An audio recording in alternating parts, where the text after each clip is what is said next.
And I am very glad to announce today our speaker, Siobhán Hearne from Durham University, who will speak to us on paying for sex in the late Russian Empire, and our собеседник Colleen Lucey of University of Arizona.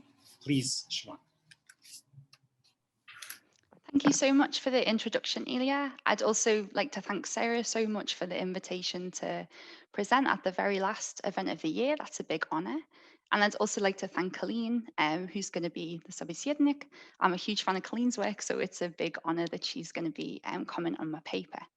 So now I'm going to do the inevitable thing where I mess this up, where I'm going to share a portion of my screen, and maybe someone can give me the indication that they can see my presentation. Cool. Okay.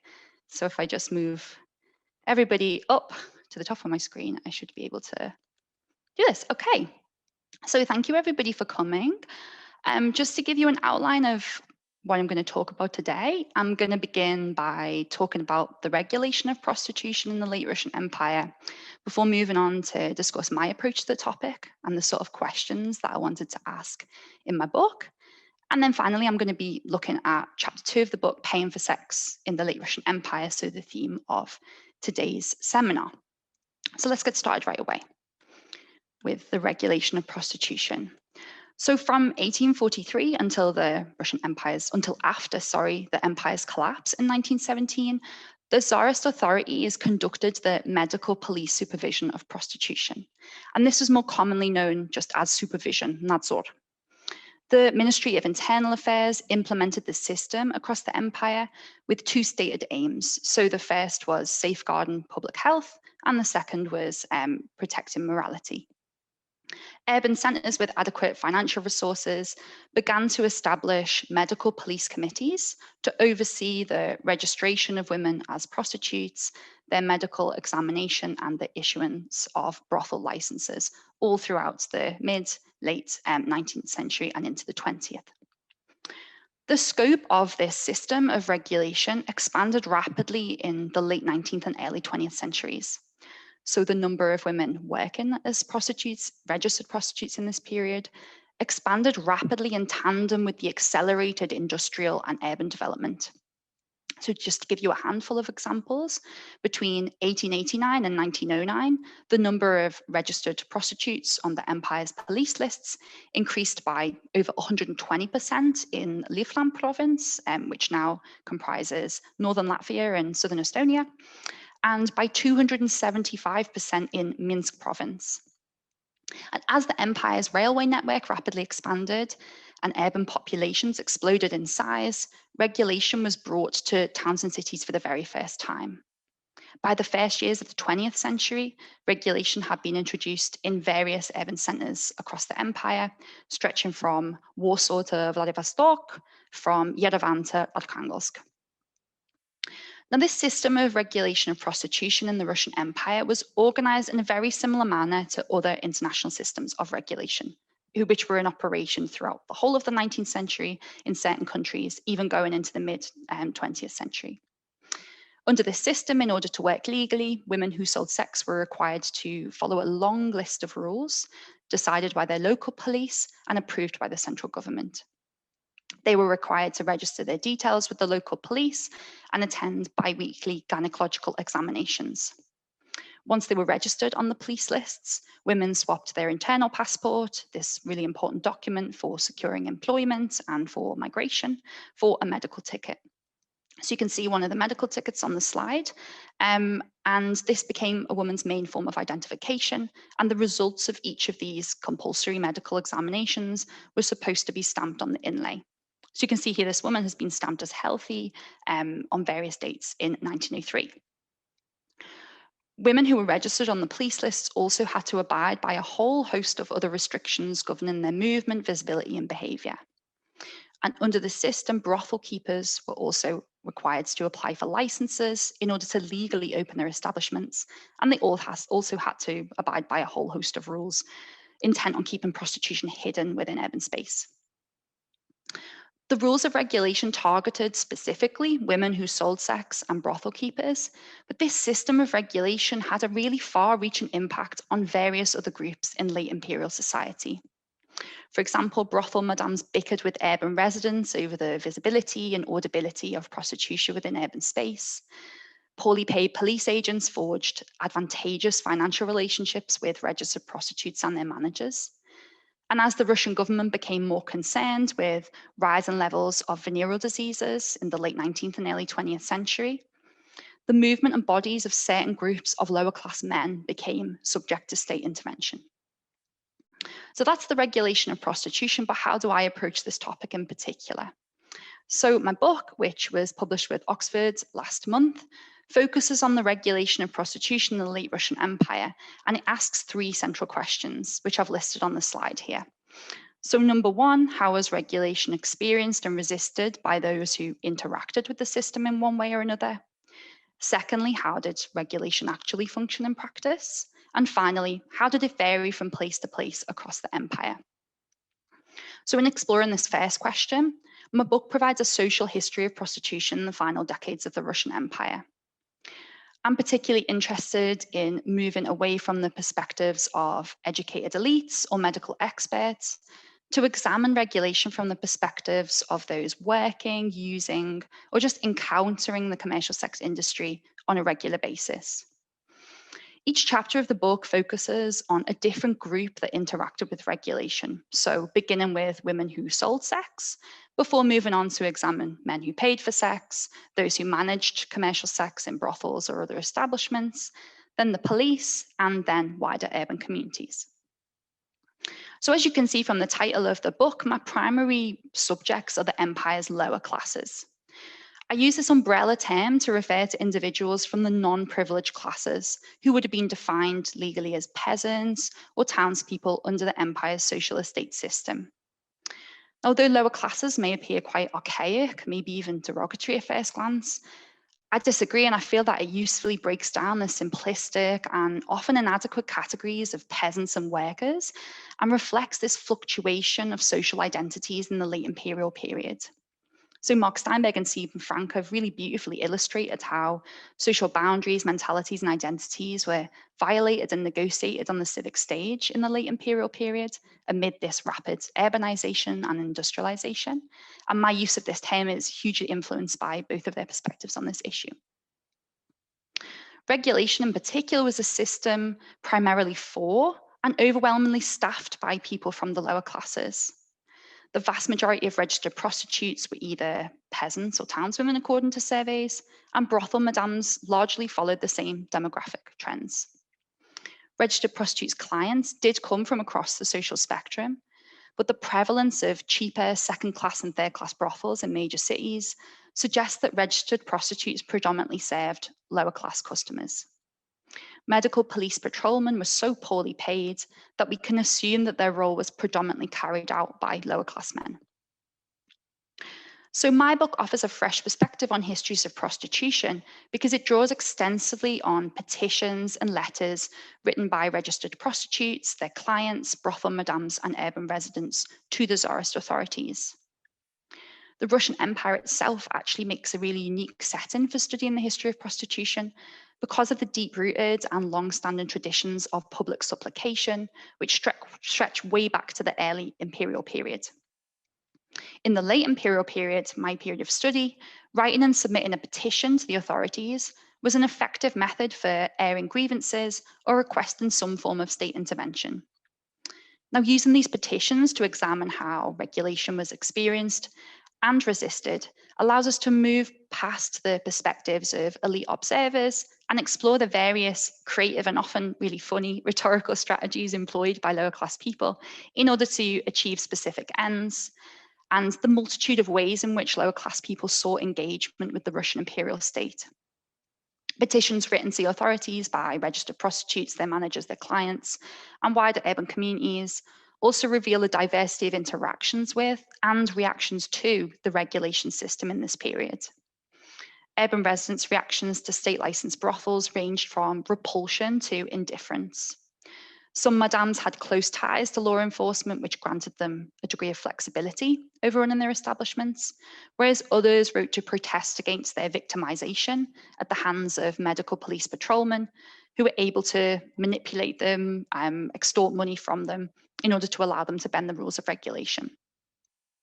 Petitions also illuminate the multiple sophisticated ways in which lower class people communicated with those in authority, as they drew on official discourses about the immorality of prostitution, the efficacy of regulation, and the need to segregate women who sold sex from the wider public in order to achieve specific aims. So as I mentioned earlier, my second core concern or core question relates to how regulation functioned in practice. Now, very shortly, regulation was much messier in practice than the central government cared to admit.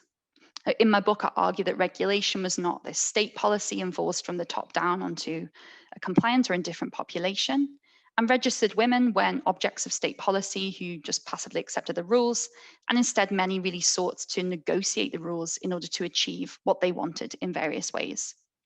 So for example, some registered prostitutes wrote to the authorities threatening to work illegally if their demands were not met, and others went on strike to improve their working conditions in the 1905 revolutions.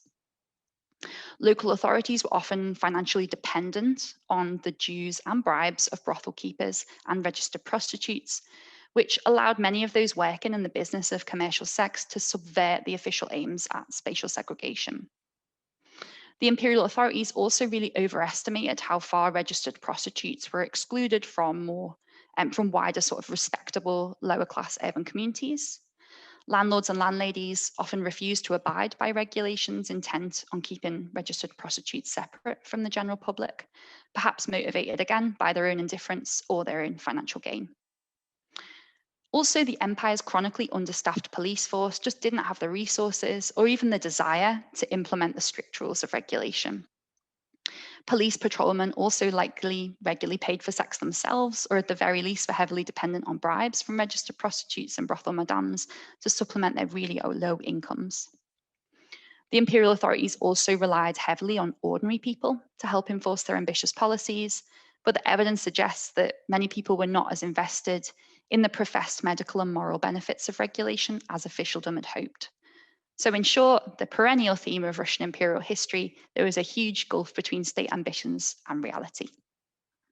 Now, finally, in tackling the last question that I have on my slide here, my book explores a significant variation in the application of regulation from place to place.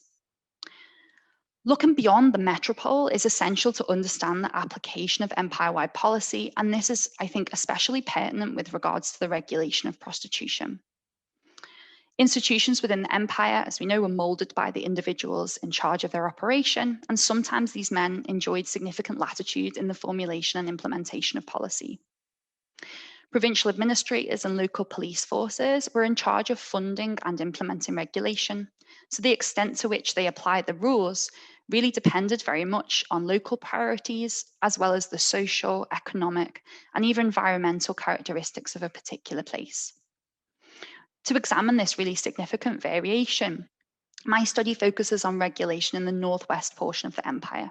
So I'm talking about the provinces that now comprise Estonia, Latvia, and Lithuania, as well as the urban centers and surrounding provinces of Arkhangelsk, Moscow, Minsk, and St. Petersburg. And this approach shifts the history of sexuality in the Russian context away from the imperial center. And it's important to do so because capital cities are often anomalies in the histories of sexuality. They're home to the most varied entertainment opportunities, socially and ethnically diverse populations, and the most developed police apparatus. So metropoles really offer specific opportunities for sexual expression and regulation that are very different in smaller towns and cities.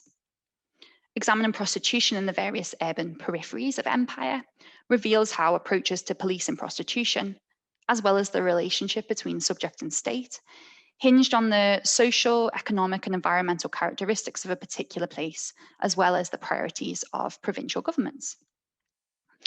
Okay, so now I've given an overview of my book and the approach of histories to prostitution.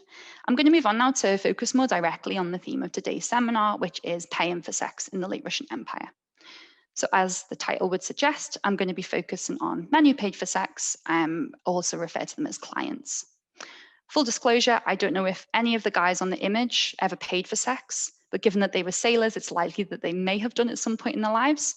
but I bet they never thought they'd appear in a presentation on paying for sex when they posed for that picture. So I'd like to apologize wholeheartedly to these men. So in March 1907, a man called Peter Grembaum contacted his local police in the Estonian region of the Russian Empire to lodge a complaint. Grembaum explained that he paid a young woman named Akulina Vakta for sex, after which he contracted a venereal disease. He begged the authorities to register Vakta as a prostitute and, quote, stop her spreading the infectious disease without consequences. In his letter, Grembaum outed himself as a client and accused Vakta of so-called clandestine prostitution, that is working outside the state regulation system. The Russian imperial state devised the Regulation of Prostitution as an outlet for male heterosexual desire, but the authorities were largely uninterested in the behavior and bodies of the vast majority of men who paid for sex. Instead, the rules classified registered prostitutes' bodies as the chief site of venereal disease control, and the examination of clients was never mandated on an empire-wide basis. So if they wished, clients could remain anonymous, as the imperial state wasn't interested in monitoring their sexual health, nor in imposing restrictions on their movement and visibility. This client anonymity was indicative of the sexual double standard under which women in Russia, and of course in other various international contexts, were held solely responsible for the legal, medical, and moral consequences of commercial sex. However, the paternalistic nature of Russian imperial governance created specific conditions for the voices of clients to appear on the historical record. Both the Tsar and the empire's top officials in the late 19th and early 20th centuries approached their roles as kind of senior father-like figures and employed a deliberately archaic mode of governance as a method for bolstering the often imaginary traditional order by ignoring the bubbling social, religious, and national tensions that posed a threat to it. Officialdom's approaches to managing the empire's vast lower-class population combines strict regulation with a custodial care, rendering much of the population poor, defenseless, and dependent on those in authority for direct intervention. For Russian imperial subjects, as I mentioned earlier, one of the most common and effective methods for airing grievances was through writing a petition to the authorities. And individuals from across the social spectrum wrote these kind of letters and employed really sophisticated rhetorical techniques, including repeating official discourses, embellishing their stories, and role-playing different characters. Appealing to the paternalism of Russian officialdom, these supplicants constructed a personal, unmediated relationship between themselves and the recipient of the letter, be it the local police chief, the head of the provincial government, and in some cases, even the Tsar himself. This tradition of public supplication makes men who paid for sex more visible, both to the historian, but also to the Tsarist state. In attempting to organize this registration and examination of all women thought to be selling sex, the imperial state kind of established itself as a service provider, and when clients were dissatisfied with the service, they often lodged complaints to the authorities. Now, in the remainder of this paper, I'm going to be drawing on urban civilian clients' letters to the authorities from St. Petersburg and the Baltic provinces of the Russian Empire to examine one facet of the really complicated relationship between the imperial state and its male subjects. These petitions allow us to hear certain elusive voices, such as men who paid for sex, but they're not really unproblematic sources. Clients never really provide details about their social backgrounds, so we can't adequately assess the intersection between gender and class in responses to commercial sex from these sources.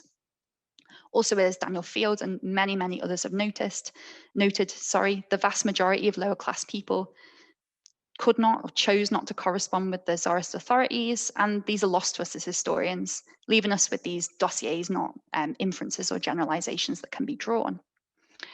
However, those who did choose to correspond produced what James Scott defines as a public transcript, which tells us more about the supplicant's intended outcome rather than the actual turn of events.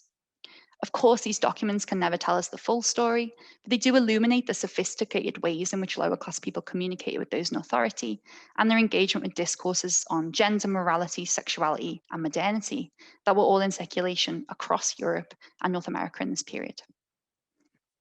Okay, so who paid for sex in late Imperial Russia? Given the lack of official interest, we don't have any statistical records, but it is reasonable to assume that lower class men drove demand for prostitution. In the final decades of the 19th century, the law of wage labour in provincial towns and cities drew millions of migrants to urban centres, the majority of whom were male. Other scholars have found that Russian cities were male arenas at the turn of the 20th century, with an average ratio of men to women of 140 men to 100 women. Meagre wages and the rise in cost of living in cities meant that many male rural to urban migrants left their wives or partners back home in the countryside.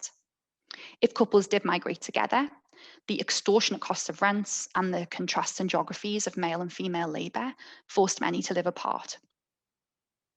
Now, within these male-dominated towns and cities of the Russian Empire, registered prostitutes predominantly served lower-class clientele. As I said earlier, city authorities ranked brothels within this three-rung hierarchy, and their classification dictated their opening hours, their price per visit, and the amount of tax due to the police. The majority of state-licensed brothels were categorized as second or third class. So just to give two examples, in St. Petersburg, almost 3/4 of brothels were second or third class, and the same can be said for 2/3 of brothels in Riga. The cost of sexual intercourse was relatively cheap in a lower class brothel, costing between 15 and 50 kopecks, depending on the town or city. And putting this into perspective with the daily wage of a male urban worker, we can deduce that commercial sex would have been an affordable luxury for many, comparable to a cinema ticket or the cost to stroll around a pleasure garden, something like that. So like other petitioners in the late imperial period, clients seeking engagement with representatives of the Tsarist state employed specific rhetorical techniques and role-played specific characters in their attempts to have their concerns taken seriously. I'm now going to look at two rhetorical strategies that are found in the archival records. The first is the client as an enactor of patriarchal authority on the ground, a loyal and useful imperial subject. And the second is a client as a customer who lodged complaints with the state, the service provider, when he was unsatisfied with his experiences of commercial sex. And these two rhetorical strategies illustrate how looking at prostitution can provide new perspectives on the complex and shifting relationship between subject and state in these final decades of the Russian Empire. So if we take the first one first, one of the most common reasons for a client to write to the police was to denounce a so-called clandestine prostitute, which was a term used for women believed to be selling sex without registering the police and attending those mandatory medical examinations. And for this, women could be forced to register on the police lists. When denouncing suspected unregistered prostitutes, clients position themselves as enactors of patriarchal authority and emphasize the vital service that they were providing the authorities. They drew on medical and popular anxieties regarding the impact of venereal diseases on public health, as well as official discourse advocating social control to prevent the spread of infection. In line with the regulation of prostitution in general, these clients' conceptions of public health in their letters were distinctly androcentric, as they used their own or other men's infections as evidence for the apparent danger that unregistered women posed to society. They didn't express concern for the women believed to be diseased, nor share the really growing concerns that many physicians had regarding the links between syphilis, miscarriage, infant mortality, and childhood impairment. They repeated tropes of public righteousness and constructed urban society as this homogenous community with these men as its only protectors. Clients' lack of culpability for the spread of infection runs as an undercurrent in this kind of correspondence. Most of the time, they were pretty open about the fact that they'd been engaging in sexual intercourse with the women that they were denouncing, yet they still presented themselves as passive recipients of disease. A typical example of this petitioning technique can be found in the following anonymous letter sent to the Vilna, now Vilnius, Lithuania, police chief in December 1913. This anonymous man claimed that he contracted a venereal infection from a singer with the surname Leonova, with whom he'd had sex with in the city's Swiss garden. The letter writer informed the police that the woman had bribed one of the guards in order to enter the Swiss garden so that she could, quote, spread syphilis and make Vilna a hotbed for the disease. He ended his letter with a call for the police chief to take legal measures in order to eradicate this evil. His words. Another anonymous letter sent to the St. Petersburg police in April 1909 employed similar rhetorical techniques. The denouncer accused a woman known as Lipa of secretly working as a prostitute. He alleged that Lipa solicited men on Nevsky Prospect in the evenings and could be found in the Café de Paris in the basement of the Passage shopping arcade, which was kind of a nexus of legal and clandestine prostitution in popular imagination. So the letter read, and I will pop that up on the slide. After spending one night with her during Holy Week, on the second day I became ill and the doctor confirmed that I have cancroid. As an aside, this is a really horrible venereal disease. Don't Google it. You don't want to see it. I most humbly beg you to prevent this person from spreading her infection amongst the city's inhabitants and bring her under medical examination. Now, this man signed his letter as the victim, and he positioned himself as passive in relation to the woman that he had paid for sex. He also admitted to paying for sex during Holy Week, a period in the Orthodox calendar when sexual intercourse should technically be avoided, but conversely when demand for commercial sex expanded considerably. In his employment of deferential language, he also framed himself as passive in relation to the authorities by begging the state to act in his behalf. By humbly begging the authorities for assistance, this petitioner helped to reinforce the inherent paternalism of the Tsarist state. And the petitioner's role-playing of the deferential individuals seeking state assistance demonstrates how subjects of the empire availed themselves of autocratic ideology in order to achieve certain ends. Like denunciation letters like this were often not anonymous, as there were no legal consequences for men who knowingly visited unregistered prostitutes. So, for example, in December 1909, a certain S.A. Sinkovich informed the Vilna police chief that a woman with whom he'd had sex with in the city's central hotel had infected him with a venereal disease. He requested that police chief send her to the doctor and then back to her home region as she was, quote, dangerously ill. Stepan Fedosov wrote to the St. Petersburg police from his hospital bed in April 1909, stating that he'd paid Anna Froflova, a lower-class migrant, for sex, who then infected him with cancroid. An officer from Vilna denounced Anna Golovina in January 1914, alleging that she'd infected him and then posed a danger to, quote, many young people. Russian officialdom's focus on providing a supply of healthy women for heterosexual men through regulation, combined with the dominance of single men in cities, enabled clients to speak openly about their engagement in commercial sex, even in a society where sex within marriage was rigidly promoted as the norm by the church, the state, and even wider urban and rural communities. Okay, so now to move on to the second rhetorical strategy. Some clients outlined their relationship with the imperial state as that as service provider and customer. These clients indicated that they regarded disease-free sexual intercourse as their right, as decided by the Tsarist authorities through the implementation of the regulation system. They too portrayed themselves as passive recipients of disease, and this is a position that was officially sanctioned through regulation's one-sided examinations. For example, one man petitioned the Revel, now Tallinn in Estonia, authorities in 1904 complaining that he'd contracted syphilis after paying 3 women for sex across the city. He named a woman called Marta, who he'd had sex with on Rechная Street, Lily on Martinov Street, and then Paula on Novgorodny.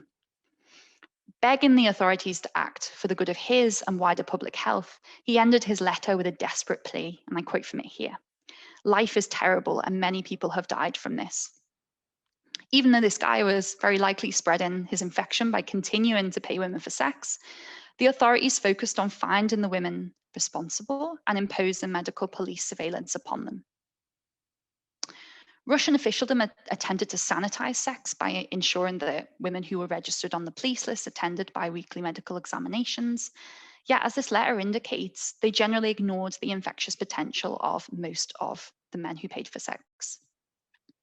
Registered women were advised to examine their clients' genitals and underwear before intercourse, and this advice may have been sensible, but it was never legally mandated. Registered prostitutes, public health professionals, and charitable organizations all really strongly opposed one-sided examinations, but their objections often fell on the deaf ears of apathetic bureaucrats. Men who regularly paid for sex would have undoubtedly played a key role in the circulation of infection. Due to the imperial government's continued underinvestment in public health initiatives, The medical examinations provided for registered prostitutes were often rushed and completely ineffective, which meant that physicians often missed signs of infection and infections continued to circulate. In the absence of funding from central government, local authorities consistently failed to provide free medical treatment for women who sold sex, even though this was a legal requirement. The impact of this situation is reflected in statistics on venereal disease incidents compiled by public health organizations in this period. So one survey from the early 1900s claims that over a third of all registered prostitutes across the provinces of European Russia had a venereal infection. And venereal diseases were also really common for the general public, as syphilis was reportedly the third most frequently diagnosed illness at the turn of the 20th century. Men who corresponded with the authorities expected the state to protect their sexual health by stringently enforcing regulation, and they expressed disappointment in the state's inability or unwillingness to consistently ensure that commercial sex was a disease-free endeavour. Rather than openly criticising the government, they directed their anger at the state's representatives within the regulation system, so specific brothel madams, policemen, and doctors. For example, in February 1904, the Lieutenant N. Timofeyev wrote to the police chief of Revel, recounting his recent visit to a city brothel. And he said, I will put his letter up too because it's a little bit long. Last week, my comrades and I went to the charming Yellow Monkey brothel, and the madame demanded that we put forward 20 rubles for the night, and this would assure us 2 monkeys, Francis and Gretchen. We were assured that the women were healthy by the brothel madame, and now I'm definitely ill. The doctor can assent to this unfortunate fact. This petitioner was troubled by the fact that state-licensed brothels were supposed to, quote, guarantee a healthy visit, yet he'd experienced, and I'm again quoting from his letter, negligence and complete indifference to the health of the intelligentsia. Given the steep cost of sexual intercourse in his letter, we can infer that the brothel would have been first class and more likely to house healthy working women. The provincial authorities took this man's complaint very, very seriously.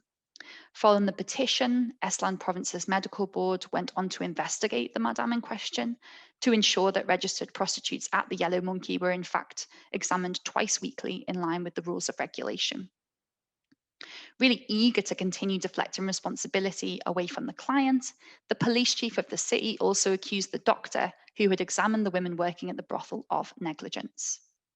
Dr. Lazinski, according to the police report, had apparently only performed an external examination without using tubes, whatever that means, with the result that he failed to identify the infection.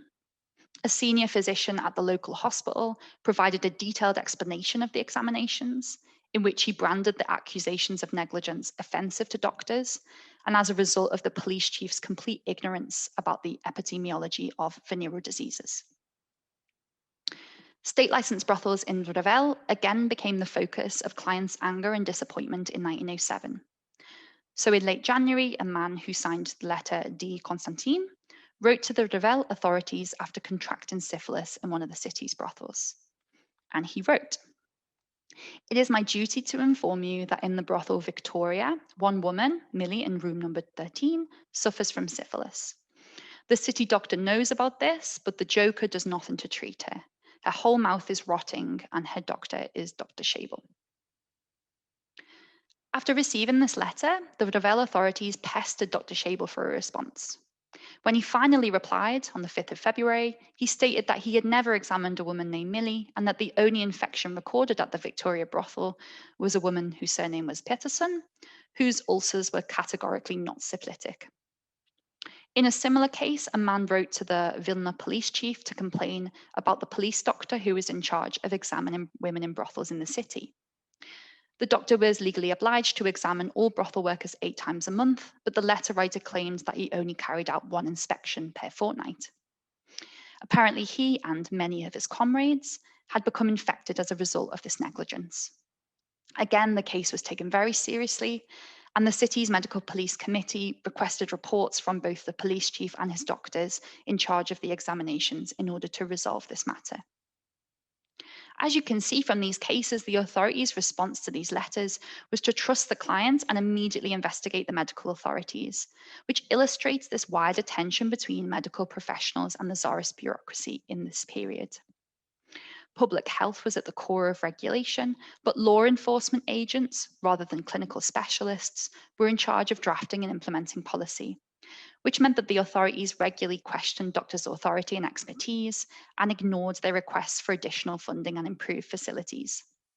The prioritization of clients' concerns about their own sexual health suggests that the imperial state cared more about its reputation and protecting individual men, rather than ensuring adequate healthcare for women working within the commercial sex industry.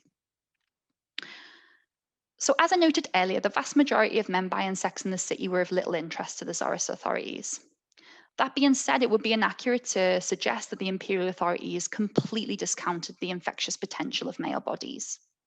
Specific lower class managed populations came under the gaze of the imperial authorities under the banner of venereal disease control in the late 19th and early 20th centuries, particularly amid the social disruption of industrialization and mass rural to urbanization in this period. Now, thanks to Laura Engelstein's brilliant research, we know that epidemiological understandings of venereal disease transmission in this period hinge both on the social class and the location of the patient. So you can see on the slide the difference in understandings between the origin of venereal diseases in rural and urban patients. Medical professionals purported that peasants were sexually innocent and naturally unhygienic, so they unknowingly spread infections like syphilis without any sexual contact as a result of their apparent low cultural development and practices of communal living. At the 1897 Congress for the Discussion of Measures Against Syphilis and Venereal Diseases, which was held in St. Petersburg, physicians agreed that over 3/4 of syphilis sufferers across the empire were so-called, quote, victims of ignorance and low levels of culture. So rural dwellers who contracted their infections non-venereally by sharing spoons, beds, and bowls with infected people. As the number of peasants leaving their villages temporarily or more permanently for urban centres in search of wage labour increased in the late 19th century, observers claimed that the disease and vice of the city seeped into the pure countryside at ever more alarming levels. Municipal authorities in this period attempted to prevent the importation of venereal diseases into the countryside by targeting their perceived main source, and one of these sources was migrant workers. Doctors in major cities like Moscow, St. Petersburg, Vilna, and Riga periodically examined the genitals of male workers, and in some cases, their internal passports would only be handed back to them once they tested clear for syphilis, and those infected were legally obliged to receive treatment to prevent the circulation of venereal diseases in the rural regions. This practice actually appears in the autobiography of rural to urban migrant Semyon Konachnikov, occurring just before the great departure to the countryside of migrant workers at Christmas and at Easter. This monitoring of lower class men under the banner of venereal disease control was most pronounced in the Russian Imperial Army and Navy. Again, sorry to these men on the slide, but it's a nice picture. So the close monitoring of this controlled population was deemed necessary and indeed possible for 4 principal reasons. So first, the prevalence of disease within this particular managed population greatly concerned the Tsarist authorities and medical community, given that the fate of the Russian Empire in the event of enemy attack was dependent on healthy and virile soldiers and sailors. Secondly, incidence of syphilis and chancroid was 4 times higher for military personnel compared to the civilian population, and military personnel were 8 times more likely to be infected with gonorrhea.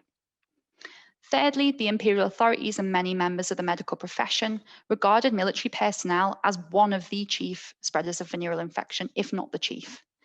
After contracting VD during their period of compulsory service, military men were believed to carry their infection back to the countryside and infect their families and others living in the localities. And finally, as in other international contexts, the Russian military was often used as a test site for experimentation and implementation of new medical technologies. And this is because military personnel were a highly controlled and monitored population, and also because the war ministry was more of a financial priority for the Russian imperial government than other bureaucratic agencies in the late 19th century. High military command took venereal diseases within their units very, very seriously. In the 1880s, 1890s, and 1900s, commanders of various infantry regiments stationed close to Riga and Revel contacted the city's respective police chiefs when an infection was detected within their units. In other cities, military commanders contacted the Medical Police Committee, this organization in charge of policing prostitution, to request that they strengthen their supervision of prostitution in the city or move brothels away from specific locations because of the increased incidence of venereal diseases amongst men in their units. In certain regions of the empire, official efforts to reduce venereal diseases resulted in the installation of pseudo-regulation over sailors, similar to the corporeal control of registered prostitutes. Like women who sold sex, sailors had a societal obligation to keep themselves healthy, and they were issued with a set of instructions in order to achieve this aim. The rules of regulation dictated that brothel keepers had to provide their employees with devices for vaginal douching after sexual intercourse, and they were also advised to wash themselves between clients in cold water. Similarly, in the port town of Libava, which is now Liepaja in Western Latvia, the medical authorities gave sailors in the Baltic fleet specific directives to follow for hygiene and disclosure before and after sexual intercourse. So, for example, sailors were told to rub a greasy material on their penises before having sex, washing their genitals immediately after, and then go to the ship's infirmary as soon as possible for post-coitus prophylactic treatment. From 1909, the Naval Health Department recommended that all low-ranking sailors were to undergo examinations once a week, a similar frequency to registered prostitutes. So in Libava, Liepaja, sailors and registered prostitutes were controlled and monitored populations whose personal information and bodies were to be readily available to the local authorities for inspection. In a similar way, both registered prostitutes in the lower ranks of the Navy in Libava and other Baltic cities were denied patient confidentiality. So in this period, in the late 19th century, the majority of physicians in the Russian Empire really strongly defended their right to exercise patient confidentiality, regarding it as a moral obligation to the patient rather than a legal regulation. Physicians also forcefully argued for full patient confidentiality for venereal patients, regarding it as a really important step for removing the stigma of VD and reducing rates of infection. However, information about registered prostitutes' sexual health and also military personnel's sexual health was regularly compiled and passed on to both the police and health authorities in the cities near where these men were stationed. Those in authority also continually reminded sailors and registered prostitutes of their low social standing and attempted to limit their visibility in urban space. Under the rules of regulation, registered women were forbidden from obscenely appearing in the windows of their apartments, disturbing and enticing passers-by on the streets, walking together in public places, and even sitting in the stalls at the theatre. In the absence of clear overarching naval regulations, sailors were often subject to the whim of their commander, who could forbid various activities, and they did, such as entering restaurants and taverns, smoking in public, riding on trams, and, like registered prostitutes, sitting in the stalls at the theatre. In Revel, certain brothel keepers flatly refused to allow low-ranking sailors to enter their establishments. High Command forbade Baltic Fleet sailors in Kronstadt from walking down one side of the main street, and a particularly demeaning sign outside the island's Petrovsky Park read, "No admittance to the lower ranks and dogs." So you can see this sort of similar mechanisms of exclusion happening both for registered prostitutes and military personnel. Okay, I realize that I'm running out of time, so I'm going to move to conclusions now. From the written record left behind by men who paid for sex, we can deduce that the relationship between clients and the authorities was really complicated and very dependent on the social background of the man in question. The Tsarist authorities took a more active interest in the behavior and bodies of military personnel, as their poor sexual health had the potential to compromise Russia's line of defense. In contrast, ordinary urban clients could spread venereal disease with no consequences, and they mainly interacted with the authorities in order to denounce women thought to be working outside the regulation system as clandestine prostitutes. Certain clients envisaged their role as enactors of patriarchal authority on the ground and chose to expose those working outside the regulation system. In these letters, they used their own body as a stand-in for the social body, emphasizing the danger that clandestine prostitutes pose to the wider public health, if allowed to continue selling sex without any police intervention. Clients also reinforce the perception that regulation failed to achieve its objectives, its basic medical objective of preventing the circulation of venereal diseases, because of negligent individual doctors, brothel madams, and policemen, rather than the imperial state's unwillingness to listen to experts and properly invest in the system. These two factors fostered a relationship of mutual trust between law enforcement and these clients who chose to lodge complaints, as their priorities appeared to align. At the same time, the paternalistic nature of late imperial governance meant that these men emphasized their passivity, role-playing the characters of the innocent victim of infection and the humble servant begging for state assistance. In other circumstances, the relationship between authorities and urban clients resembled this service provider and customer, as they complained about contracting venereal infections and called for the police to intervene. Although the fragmented sources that we have penned by clients can never be representative, they do offer us insight into this complex relationship between subject and state in the late Russian Empire, as well as perceptions of sexuality and morality. So overall, this talk has pieced together these written interactions to uncover the elusive voices of prostitutes' clients.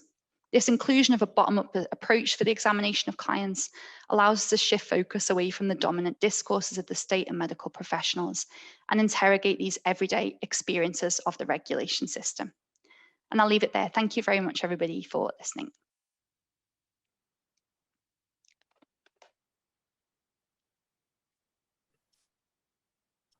Wonderful. Thank you, Siobhan. Oh, sorry, I was going to make the transition, but please go ahead. Yes. Sorry to jump the gun on you there, yeah. Thank you, Siobhan, for a fascinating talk, and thank you for the invitation from the NYU Jordan Center and thank you for hosting these 19V talks. They've been, I think, kind of a shining point during the pandemic for many of us. I just wanted to say that I'm deeply appreciative of all the work that Sarah Dickinson has done to make this series possible, as well as Anne Lounsbury, Ilya Kliger, and Sasha Spitalnik. So it's my pleasure to join today's seminar and provide comments on Siobhan's fascinating presentation. Now, I'll try to keep my comments brief as instructed by the 19V organizers, although that's easier said than done when you get a research project as substantive as Siobhan's. Like many of you joining us, I've been looking forward to Siobhan's new book, Policing Prostitution, and I'm delighted that she shared a section of it with us in today's presentation. So there are many impressive and thought-provoking insights offered in Policing Prostitution. As Siobhan outlined at the beginning of her talk and more extensively in her book, please do purchase it. There's a link to it that I posted in the chat. The system of regulation impacted various social categories, right? The sex workers who registered with the medical police and those that worked beyond the system of regulation, the madams who owned and operated brothels, the police agents who could use their position as arbiters of the system to harness a financial advantage, and the specific topic of today's talk, the clients themselves. Before delving into a deeper discussion of Siobhan's presentation on male clients, it's worth noting, I think, and stepping back and noting how policing prostitution revitalizes a topic of scholarly inquiry that since the publication in the 1990s and early 2000s of watershed works by Barbara Engel and Laurie Bernstein has mostly, of course, but not entirely, receded from view or at best occupied a secondary or tertiary position in research on Imperial Russia. Now, I hesitate to speculate as to why that's the case, but I think that for the past 25 years or so, it seemed that all had been said that could be said about commercial sex in Imperial Russia. But luckily, Siobhan's presentation and her study proves quite the contrary. Whereas previous studies on prostitution draw almost exclusively on perspectives from the capitals, Siobhan expands our purview to the peripheries of the empire, and she illustrates quite convincingly that there was a great variance in how regulation looked and felt in regions other than Moscow and St. Petersburg. So even as the authorities attempted to standardize regulation, they could not bridge this ever-widening gap between czarist ambitions and the reality of citizens who could navigate and manipulate the system to their advantage. The topographical or geographic shifts in focus in Siobhan's book to the northwestern portion of the empire and to the provinces is a major contribution to historiography of the period, in part because it shows us how the relationship, and she mentions this in her talk today, between subject and state was mitigated by the priorities of the provincial governments. So for example, as Russian officials tried to sanitize sex through biweekly medical exams of registered prostitutes, how this mandate was observed, if it was observed, when it was observed, could vary from one place to another.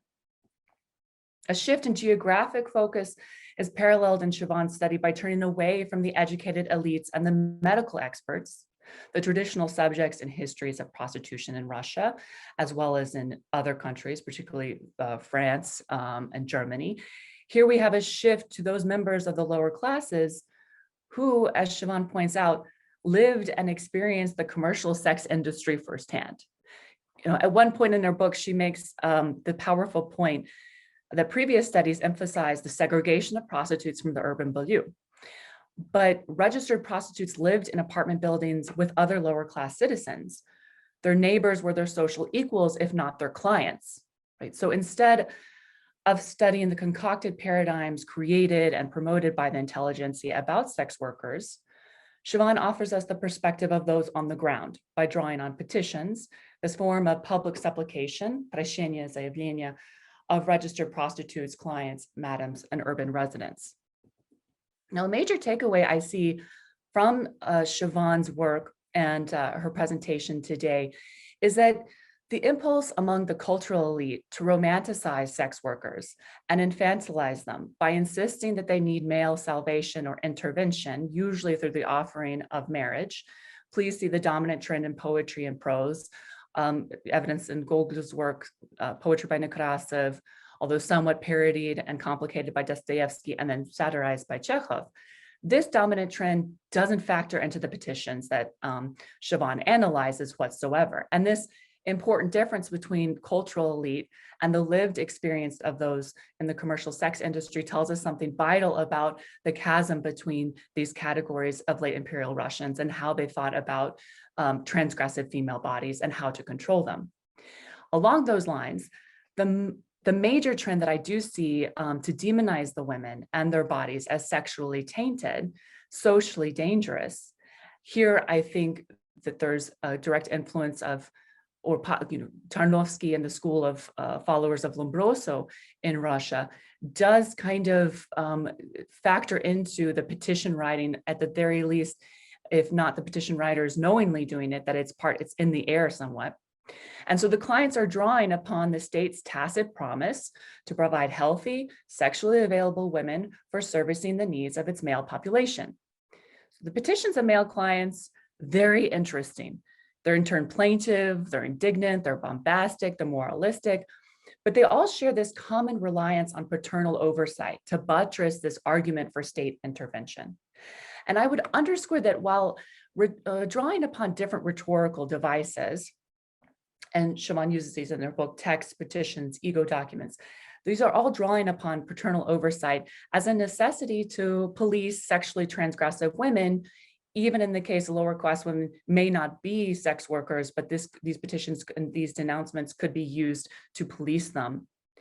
And here I'd like to ask Siobhan, and I'm moving to a question here, to expand on her argument that the clients who denounced clandestine or infected prostitutes essentially functioned as co-conspirators with the authorities. What did men who denounce sex workers, what do you get from writing one of these petitions? I mean, clearly they want the women apprehended. They want the doctors who allowed such women to practice be sanctioned, but that seems about the end of it. The men can't be compensated financially for damages. This is not a civil proceeding. So it seems more is at stake here than outing clandestine prostitutes, but that the petitions themselves could act as a way to police the behaviors of lower class women while simultaneously legitimizing the men and their virility. The petitions allow men, to play a role, as you put it, and they certainly are performative. They echo the language of officialdom. They vindicate any man's right to venal sex, whether he lived in St. Petersburg or Kharkov. So isn't the subtext here, you, dear male reader, likely visit brothels, I have as well. You too must want to leave the establishment healthy and syphilis-free.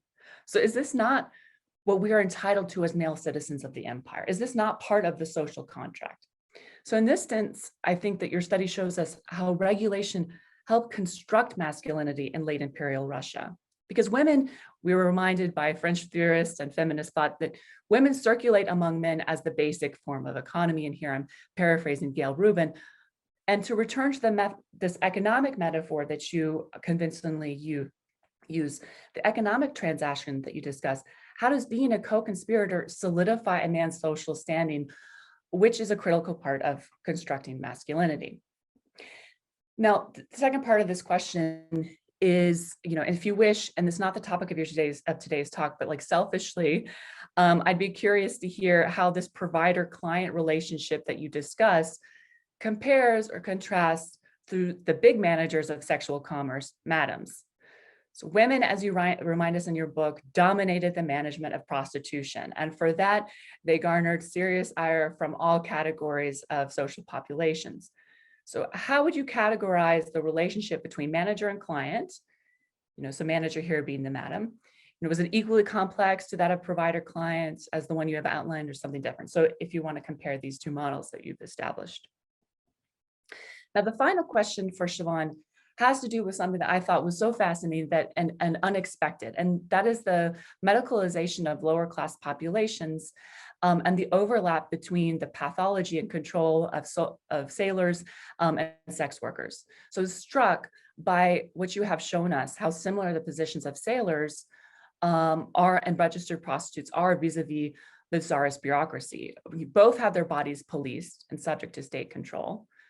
Both populations are considered diseased. They suffered from syphilis at rates much higher than the remaining population.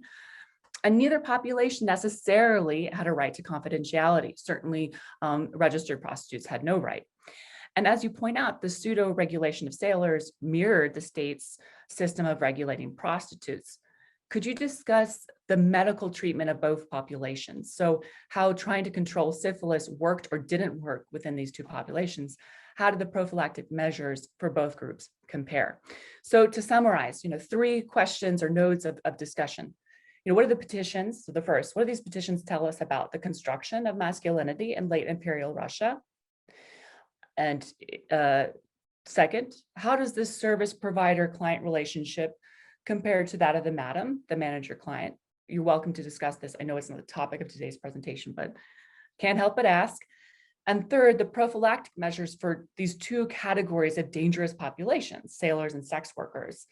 One would wonder if there was ever a class and gender alignment here between the two, in which they joined forces. I doubt that was the case, but interesting to hear any comments that you have on that. So many thanks again to Siobhan for allowing me to read her work, which I learned so much from, and to comment today on her presentation. Thanks very much. Shall I go right ahead and respond to Colleen first? Yeah, that would be great. Thank you, Colleen. Thank you so much for such fabulous questions. So what do clients get from writing these kind of petitions is such an interesting topic for me. And I feel that I really liked what you said, and I feel like it significantly enhances my argument. I really wish I would have spoken to you about it before the book. But I will say 2 things. So the first one is, I feel that one of the motivations for writing this kind of letters is settling a personal score. If you feel like you've been wronged in a particular way, or you feel like somebody needs to be taken down a peg or 2, a really effective way of doing that is accusing them of clandestine prostitution, because in certain cities like St. Petersburg and Riga, secret surveillance will be conducted on this woman's house. Her behavior will be under intense scrutiny from the police. It's a way of really ruining someone's life, either temporarily or for a more permanent period, depending on the kind of community that she's a part of. So I think settling a personal score is a huge motivation.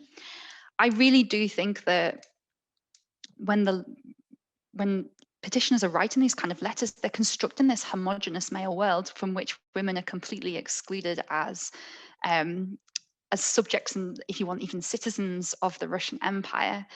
I think that's a really interesting way of looking at the motivation and the world that these men create with those in authority. As you said, we all go to brothels, the score, what it's like. So please pay attention to my my grievances, and please take them seriously. And I think that the implications for masculinity is something that I'm going to be thinking about for many years to come. Hopefully, I'm working on a project about masculinity at the moment, and I think it's a really interesting way to look at the relationship between male subjects and the imperial state. The second question on madams, the relationship between madams and clients is not something that we have a lot of written evidence for, certainly not that I've found. I have not really found clients writing letters to madams, but I think it's a complicated relationship. Madams are financially dependent on men who pay for sex for, sorry, I've dropped my paper, for their businesses. So they have like a level of dependency on this man. And clients also have the upper hand because they have the ability to ruin somebody's business if a police officer takes their complaint seriously and investigates the brothel. This can result in the license of the brothel madam being cancelled, or it can result in their establishment being moved. Now, brothel madams and the police often have quite a cozy relationship in various different towns and cities, so it wouldn't really matter if a complaint was made as long as a bribe or a cash gift was being sustained. But I do think it's this quite dependent relationship, dependent financially, and also clients have power in certain contexts where the police are less sort of enmeshed with the brothel madams financially. So that was a really, really interesting question. I do find letters sometimes of madams complaining about clients to the authorities, but it's almost always military clients. They seem to be the ones that they're able to direct their anger and frustration at, and the ones from which measures can be taken. Brothels can be moved, for example, or military personnel. Attempts can be made to prohibit military personnel from visiting brothels. Various sanctions can be made upon their leave and money that they receive for service. So there are ways of molding behaviour with military personnel that's not necessarily possible for urban clients. To answer the last question about the medical surveillance of military personnel and prostitutes, it's fascinating to me that there are similarities with this particular port city. So the prophylactic measures for both are very, very different. So sailors in the early 20th century are actively encouraged to undergo post-coitus prophylactic treatment. Now, sorry for the squeamish, but this is a horrible procedure that involves the injection of silver proteinate directly into the urethra, and all horrible things that these men are supposed to do after paying for sex with a registered prostitute. On the other hand, women who are engaging in paid sex are not really encouraged to engage in any kind of post-coitus prophylactic treatment but washing their bodies. So I think this is a key difference, but I think this is to do with medical understandings of venereal diseases at this time, and what can be done to avoid them. It seems very focused on the male body. So that would be the major difference, but the bodily examinations are extremely similar, and I guess this is another form of prophylactic treatment, if you want to call it that. Sort of surveying levels of infection and removing certain bodies from circulation in the commercial sex industry is something that happens with women who sell sex. And then the regular bodily examination of military personnel functions in a similar way. Again, there are ways of preventing military personnel from paying for sex, often very unsuccessful, but there are at least attempts made in this way. So yeah, I'd say the key difference would be that encouragement of prophylactic treatment, post-coitus prophylactic treatments. But yeah, they're very, very similar, and I found that so interesting when I found this material. So thank you so much for your questions. Thank you so much. I'll never look at those pictures of sailors the same, knowing that that's their treatment after visiting a brothel. Woof. Okay, thank you. It's horrible. It's really horrible. Thank you so much. So now we are moving on to the questions. Sasha, do you see some at this point? Looks like, okay, I have a question from Alide, and I was a little late, so you may have already covered this, but do you have any information about literacy rates of prostitutes, clients, and society as a whole? Yes, that's a great question. One of the key things that my work, I guess, is challenging is the idea of literacy in the late Russian Empire. So we have this major survey in 1897, the first ever census, that records very low levels of literacy, especially amongst rural populations. And sometimes this statistic, I think it's, please somebody correct me, 29%, 28%, something like this, as an empire-wide average. And this is often used to suggest that people, lower class people, didn't engage with the sort of official and popular discourses of the period, and that they weren't talking about things to do with sex, things to do with morality. Whereas it really depends on where you look in the empire. So the Baltic provinces in particular, one of the reasons why I chose this area as a case study, is extremely high levels of literacy. So amongst Latvian and Estonian speakers in this census of 1897, they're recording over 90% partial literacy. So these people are easily able to engage with these circulating discourses of the period. This is, of course, literacy in the native languages of Estonian and Latvian, but these societies were bilingual. So I would assume that the letter writers who are writing in Russian and then signing in Latin script at the bottom at least had a passing understanding of the Russian language as well, especially if they lived in a major urban centre. It's really difficult to extrapolate literacy amongst registered prostitutes because the authorities never cared to survey this kind of thing. But I found a real mix, maybe 50-50, of women writing their own petitions and then women writing petitions with the use of a scribe. So someone who would write what the woman would dictate, and then they sign their name at the bottom, indicating that they either didn't speak Russian or that they couldn't write at all. So you either see X's or a name written in Latin script at the bottom. But yeah, I don't have any sort of evidence about literacy in prostitutes, but these are just my sources and the sort of evidence that I can deduce from them. We have a question from Sergey Antonov. Sergey, I'll go ahead and ask you to unmute. Done. And I think there was also somebody had a question in the chat.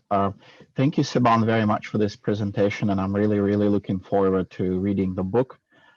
So just two very quick questions, and the first one, this you may not or may not have seen anything about this, but in the petitions that you looked at, is there stuff about other types of actual crime, like theft, assault, murder? Maybe organized crime, like controlled by some kind of organized crime figures that existed in larger cities at that time, and how does this kind of regime of criminal justice interacted with this kind of regulatory, medical / police regime? Was there anything in the documents that struck you? And the second very quick but unrelated question is that do you have anything in these documents or like any ideas, thoughts about when this kind of cross-class, I guess, interactions between sort of like elite people versus lower class people, and is there any kind of collision between these kind of two very different social classes that is kind of reflected in these papers?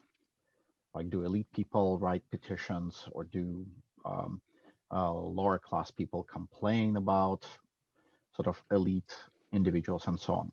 Okay, thank you. Thank you very much for your questions.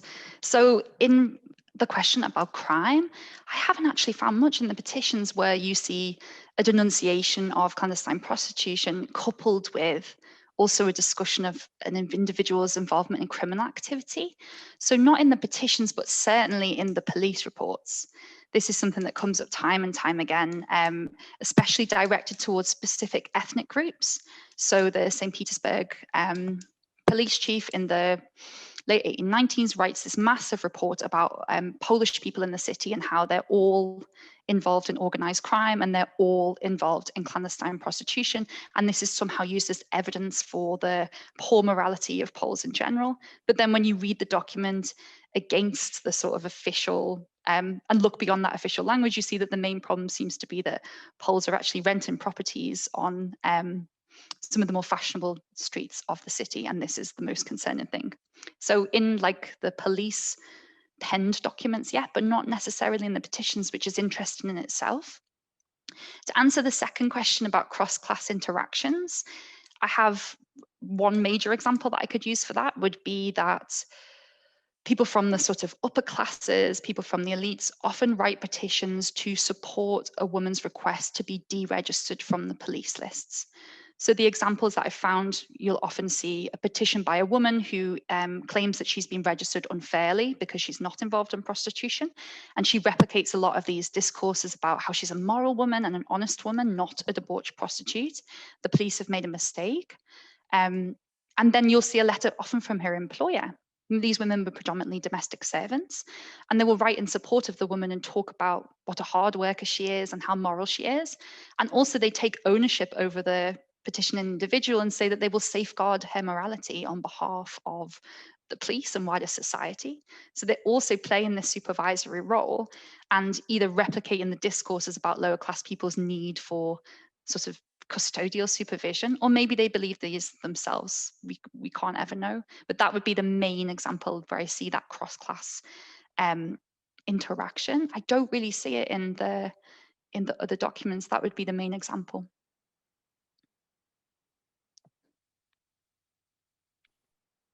Great. So we have another question here from Allison Lee. Allison, let me go ahead and ask you to unmute. Well, I'll just echo what was already said in terms of thanking Siobhan for this wonderful talk. And I too can't wait to read the book. Same thoughts for Colleen. That really helped to summarize everything that I was thinking and wanted to ask too. Alas, I have two further questions, and I hope they're not too big or unfair. One is just about how far back we could say do the work that you're doing. I know that you're focused on the late imperial period, but I'm always fascinated by trying to track these same kinds of dynamics into the 18th century. But I always wonder, do the documents exist? Would you be able to do the same kind of work, say, in the very earliest part of the 19th century or even a little bit further back? The other question, because I'm an art historian, of course, has to do with images, but I'm weirdly less interested in kind of paintings of the fallen woman, which I think I'm more aware of and kind of have a sense of what work needs to be done there, and more interested on medical imagery, which is very hot in art history right now. And I'm wondering, is there any work being done on, say, photographs of the diseases, the venereal diseases that men and women are suffering from? How much is that circulating as part of this discourse, maybe at a slightly different level? But I'd be very interested, are there before and after kinds of things, considering the fact that there are treatments? So thanks again for this work. Thank you so much for your questions, Alison. It's really nice to see you virtually as well. So how far back can we do this kind of work? My answer is I don't know. I think that it will be someone much more qualified than me to talk about this on the call. I think the reason why the late 19th century is so useful is because of these rising rates of literacy, especially in urban centres where people can write their own petitions. However, there does appear to be a very well-established system of scribes in late imperial cities. And this is something that really, really struck me in the records, especially working with populations where Russian is not their main language of communication. These scribe networks, I can't find any studies of them. Perhaps someone can recommend to me if they know. I find these people absolutely fascinating, and they will certainly have existed before my period of interest. So I wonder if finding out who the scribes are and then finding documents from there would be good. Obviously, they're mediated through a channel, but so are all of these petitions. And I guess it would be a fascinating project. And I really do think that would be the way in. To do with medical imagery, I've worked a lot with medical journals, so the Russian Journal for Skin and Venereal Diseases, and also with other military medical journals as part of my new project. I can't really find photographs. What I can find is lots and lots of drawings of syphilitic lesions, quite detailed drawings of what happens to people's bodies when they're infected with a venereal disease. They are really interesting, but even into the 20th century, into the 1910s, photographs still don't seem to be there, and that is really interesting in itself. Maybe it is a prudishness. I couldn't account for it personally. I even think in the early Soviet period, I worked on the 1920s quite a bit. You don't see photographs of people suffering from venereal diseases again. It's sort of artistic impressions. So I think you've outlined another fascinating research project there for somebody in the future. And we have a question from Deirdre Harshman. Deirdre, I can ask you to unmute now. All right. Thank you so much for that lovely talk. That was absolutely, you have such a fascinating project, and I really enjoyed that talk. In particular, I love your work with petitions. I work with them a lot. We've actually talked a fair amount about our shared commonality there, and I think they're just in general such a rich source. And what I found particularly interesting about the ones that you're working with is that it seems like there's a fair amount of follow-up information, which is not always the case. In fact, not often the case in the ones that I've worked with. And so moving beyond my jealousy about the fact that you have follow-up information on these petitions, I wanted to know a little bit more about how far that follow-up went. In particular, whether or not people in state power ever get back in contact with the petitioners themselves. Assuming that the letter writers aren't anonymous, as it seems like many of them are, do the state representatives ever follow up to let them know that they're pursuing this, that they've reached any sort of results? Or is that assumption of passivity and that assumption of the state sort of seizing control away from the letter writers, does that mean that the letter writers basically pass off their information? They've sent their vector of information off into people who can deal with it, and then they basically go on their way. What is the follow-up, and what does that tell us about power dynamics? Thanks. Great question, Deirdre. We have talked about petitions for far too long, but you can always talk more. So the follow-up, how far does this go? It really depends on the individual case. Sometimes you find 20 pages of internal correspondence between different police departments or between the police and the medical authorities. Sometimes you find reams and reams of secret surveillance that's been conducted, indicating a woman's movements over the course of 2 weeks. It depends on the type of petition as well. Like when women are writing to be deregistered from the police list, they often have to provide quite a lot of evidence in certain cities that they're not engaged in commercial sex. So this can be a letter from their employer. It can be a letter in support of them from another respected member of society. So sometimes you see quite a lot of documentary evidence that the petitioner has gathered, and then you see what the state has done in response to this information. Now, do the police ever get back? With deregistration cases, I can't see that the woman has been informed that she's been deregistered through a personal letter, but often petitioners will give the address of their local police station. So you can assume that they're communicating with the authorities through this mediator. So again, through a state representative. It's quite interesting that they're constructing this sort of personal relationship with the authorities, but then to get any information back, they've got to go through like a double layer in order to hear. I've never found any examples of clients who are making denunciations being informed of the outcome of their case. But I have found examples of brothel madams, for example, who are writing to the authorities to complain about their brothel potentially being moved to a different part of the city. They seem to receive correspondence. And I wonder if that's because money is involved, taxation is involved. So you have to engage with the petitioner in a very specific way. Whereas if no money is changing hands, it seems to be much more easier to fob them off, I guess, or not bother ever getting back to them.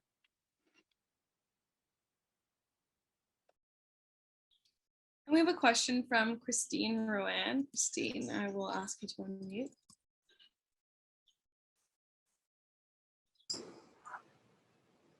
Okay, thank you. And thank you for a lovely talk on a fascinating topic. And I have since you mentioned that you're working on a new project on masculinity, I feel empowered to ask you your thoughts about this, because I worked a little bit on soldiers vis-a-vis the wounded during World War I, and how the state tried to intervene and offer them classes, and part of the rationale for that was to give them a skill so that they could go back to the countryside and avoid the awful debauchery of the cities. And it echoes a lot of what you've been saying. And I was reminded of Josh Sanborn's book about the military in particular, feeling that peasant men were weak and unsuited to be soldiers. So can you link this up with an attempt to kind of reframe masculinity in the late imperial period, particularly through this kind of military view of masculinity? Do you see that going on? And is that a parallel to the sort of physical bodily control of lower class women through prostitution? Thank you. Thank you so much for your question. I'm really glad that I have an opportunity to talk about what I'm currently working on as well, which is about the construction of military masculinity in the late Russian Empire and how this is done through bodily regulation. So in my project, it has 4 parts. I look at sexuality, but also disability, nutrition, and physical culture to examine how the sort of ideal soldier and sailor was constructed, and then how individuals experienced and resisted that model. So to talk to the military masculinity question about the weakness and passivity of soldiers, maybe in comparison to sailors, this is something that very much comes up in my research on sexuality in the military. So I've looked quite extensively at venereal diseases in the military for this new project. And it really does appear that in terms of soldiers, the military authorities and the medical authorities are very dismissive about their ability to do anything about widespread venereal infection amongst soldiers because they predominantly are peasants. They're predominantly coming from rural areas of the empire. So therefore, the reason they have a venereal disease is because of their low cultural development. And therefore, nothing can be done until the cultural development of soldiers in general is raised. However, if we look at sailors, especially sailors in the Baltic fleet, we see a very different picture. So sailors were more likely to be literate. They were more likely to hail from the more urban, industrialized provinces, and therefore approaches to their sexual health are much more interventionist. Sailors are given sexual license in a way that soldiers are not. So the recommendations are, there's loads of sex education lectures given in ports in the 1880s until the 1910s.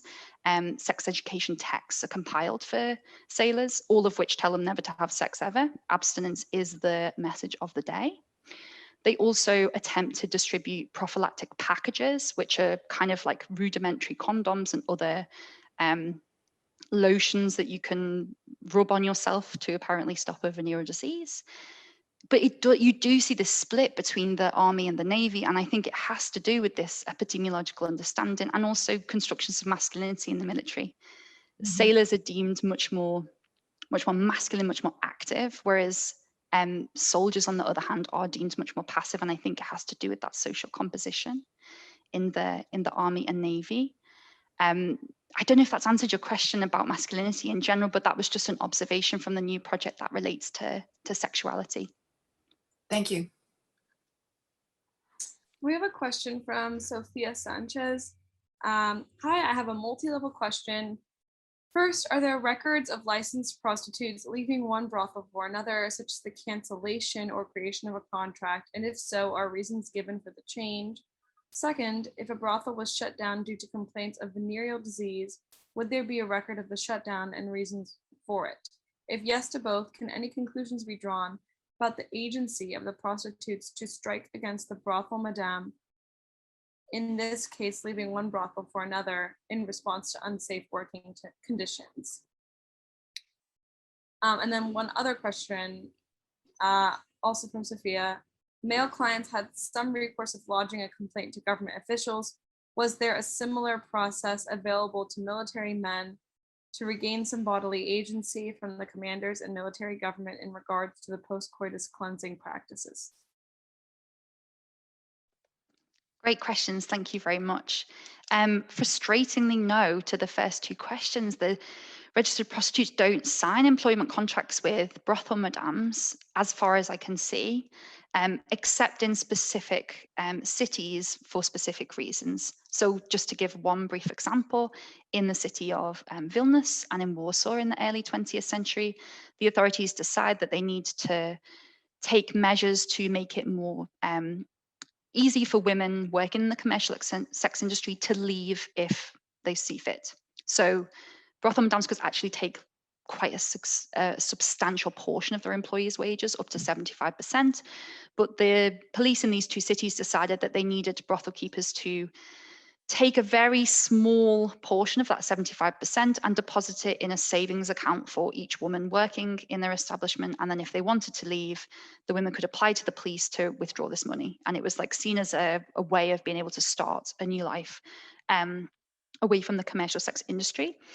In those instances, you can see sort of deposit forms. I've seen them in the Lithuanian archives, where you have a handful of these forms and registered women are signing at the bottom. But I haven't seen anything resembling an employment contract. But you do know the brothel madams had all these regulations that they had to abide by for the health of their employers. So that's quite interesting that this wasn't formalized. And I think that tells us more about labor legislation in the late Russian Empire than anything else. If a brothel was closed down, it was almost never because of venereal diseases. It was almost always to do with the fact that brothel madams weren't paying the appropriate people to keep their establishments open, or that there were violations that affected public morality in the eyes of the police. So to do with being disorderly, disruptive, loud, generating complaints from the urban community. It was never, I've never found an example of a brothel shut down for another reason other than that, really. Did military men have the opportunity to lodge complaints in a similar way to urban clients? They were asked to indicate, if they were found to have a venereal infection, the individual woman that had infected them, and this information was often passed on to the police. But the majority of urban clients who do identify themselves never identify themselves in a military capacity. So it's just something, again, that we can't know from the sources, but again, a really interesting question about these differences between military and urban clients. So thank you very much for those questions. And I realized now that I missed one other question from Sophia. So one more question. You mentioned that commanders could also have their own regulations for the men under their command. Did the form and implementation of these personal COC rules change depending on the purpose of the division and ship? Fantastic question. I wonder if it's more to do with the individual whims of the person in command, more to do with the objectives. This is something that I'm going to be researching in much more detail in my current project. And maybe there are other people on the call who know a little bit more about this than me. But I would say it would be more to do with the individual objectives of a commander rather than the purpose of a particular unit. But it's certainly varied very widely from place to place.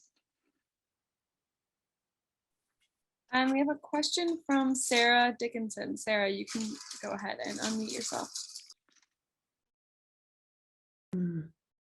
Okay, thank you. Thank you very much, Siobhan. That was very, very interesting. And I have a couple of general historical questions, partly because I associate prostitution primarily with the 1860s and with Dostoevsky's novels. And one of these is, when does the yellow ticket or a medical card go into effect? I don't know if you've answered any of these questions, but I had a little technical issue at the beginning, so I might have missed something. The other question is, you've talked a lot about these brothel madams. Were they ever run by men? And I don't know here, or maybe you could say a few words otherwise about pimps or organized crime or some other male layer between the madams and the state authorities. And my last question is, maybe you've done this already, like I said, I might have missed it, but if you could comment on the image that you use as a cover for your book. Thank you, that's it. Yeah, certainly. So to take the first question about when did the medical ticket come into effect? So in 1843, it's introduced in St. Petersburg on a trial basis that women will be registered with the police and receive some form of identification, I believe, at this period. But it becomes a widespread practice in various urban centres, I would say from the 1880s onwards, when the regulation system starts expanding across the empire.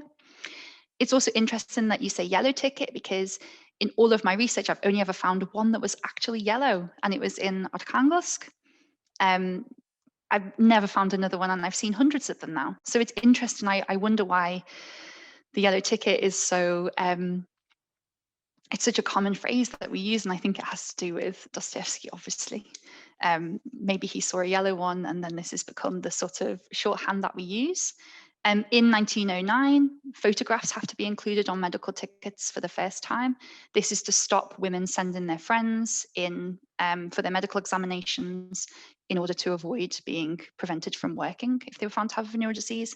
And I will answer your last question now and say that the cover of my book is photographs from women's ID cards in the city of Tartu. It was Yurev then, in Estonia, from the early 1900s. So these are women who, they're just the photographs taken from their ID cards and compiled together. These images are available online with the National Archives of Estonia, and there's hundreds and hundreds of them. They're absolutely fantastic sources, and the archive extremely generously allowed me to reproduce them both in the cover and in the book itself. So were there any brothels run by men? Officially, no. So the regulations stated that brothel madams had to be women aged between the ages of 35 and 55. The reason behind this, I've tried to find information, but I can only sort of find speculation by legal experts and medical experts, is that if men are brothel keepers, they can somehow extort the women that they're working with, or maybe sexually abuse the women that they're working with, and this is seen as like a safer pair of hands, despite the fact that brothel madams routinely exploited the women that worked in their establishments and were actually encouraged to by the law, allowing them to take 75% off their wages. I found some examples of men petitioning to open brothels in the Latvian archives, and the police reply saying no, and then the man's wife would write a letter saying, "Can I open a brothel?" And they'd say, "Yeah." So obviously men would have run brothels, but the face of the organization very much had to be a woman, and the license would be granted only to a woman because of these rules. On pimps, yes, absolutely. These are a really difficult party in the prostitution exchange to pin down, because often they did have connections to organized crime and the ability to evade police surveillance. So in my book, I found some examples of men who were prosecuted for some of the crimes of procurement in the Russian Empire. In 1909, there's a couple of new criminal statutes that are introduced in the criminal code that specifically criminalize procurement for prostitution, and I found some men who'd been prosecuted for this, but they're not writing letters to the authorities, and they're just very, very difficult to see unless we look at criminal files and sort of read against the official language. But they do absolutely exist, and especially in the early 20th century, when you have the panic over the trade in women or white slavery, pimps really come to the fore of official imagination, and there's more concerted efforts to find them and prosecute them, mainly because I guess the state wants to derive all of the income from commercial sex rather than anything specifically to do with the criminalized activity. And we have a question from Anne Lounsbury, and you can go ahead and unmute. Hi, yeah, thank you for that really fascinating talk, and thank you to the subsednik as well.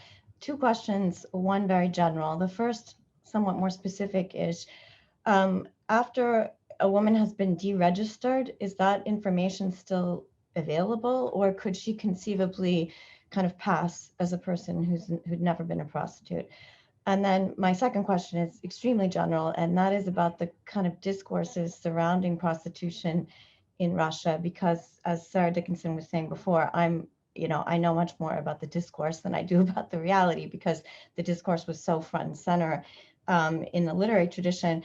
I was wondering how it compares to discourse about prostitution, say, in Britain or in France, in other places. Is there anything specific about kind of the way that prostitution is imagined and dealt with in this period in Russian culture? So thank you very much. I was just scribbling down your questions. So the first question about deregistration, it really does depend on the place, but most of the examples I've found, yes, women could deregister and get their internal passports back, and that information would not be revealed unless they chose to reveal it or a particularly vindictive person was in their life. The medical police are constantly complaining that they don't have the space to keep hold of all of the files and the sort of former medical tickets of former registered women. So I assume that because of filing issues, a lot of these documents were lost. And the sheer volume of the material is absolutely overwhelming. So I do think that there would have been some pretty haphazard losing of materials, or maybe just not preserving them in the way that it's easy for a historian to find. But then, on the other hand, in certain cities with smaller police forces, I guess that this information would always be known to the police force and would always have an impact on the way in which that woman was perceived if she came into contact with the law again. So I found some arrest cards from women in Vilna in the early 1900s, where their occupation is listed as prostitute, but they're not registered on the police lists. So perhaps they had been registered previously, and now this is how they were perceived by those in authority. And then I go to the archive and it says image of a prostitute. So this classification has really long, really far-reaching consequences even into the 21st century to the way in which archival documents are classified. So how does the discourse about prostitution differ in Russia?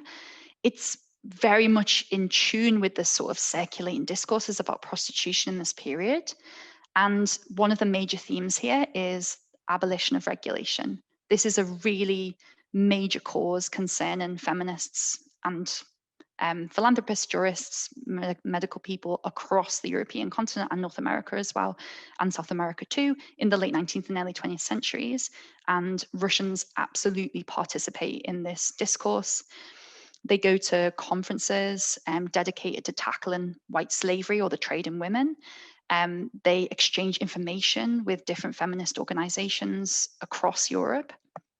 And they really, really want to see themselves as part of this international movement, because the traffic in women is defined as an international crime, the transportation of a woman away from the Russian Empire to another region of Europe or North America for the purposes of prostitution. So they're very involved in that.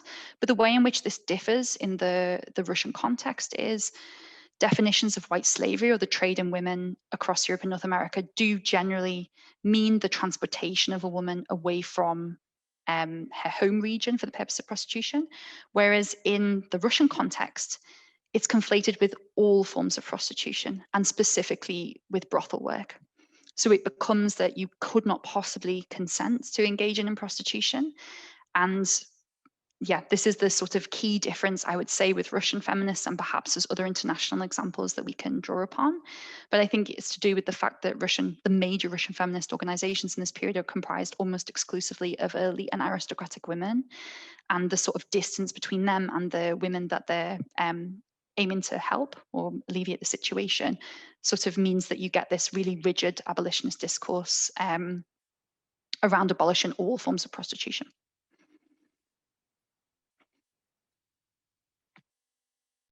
And Ilya, you had a question. You can go ahead and unmute. Yes, thank you, Siobhan. For the paper and for the question and answer session that's just been really fascinating. I was a little bit afraid that Anne and I have become totally the same person because I had the same questions, but you know, with a slight change on this comparative question, which is, or kind of a slightly more specific, maybe comparative question, which is, I was really fascinated by this.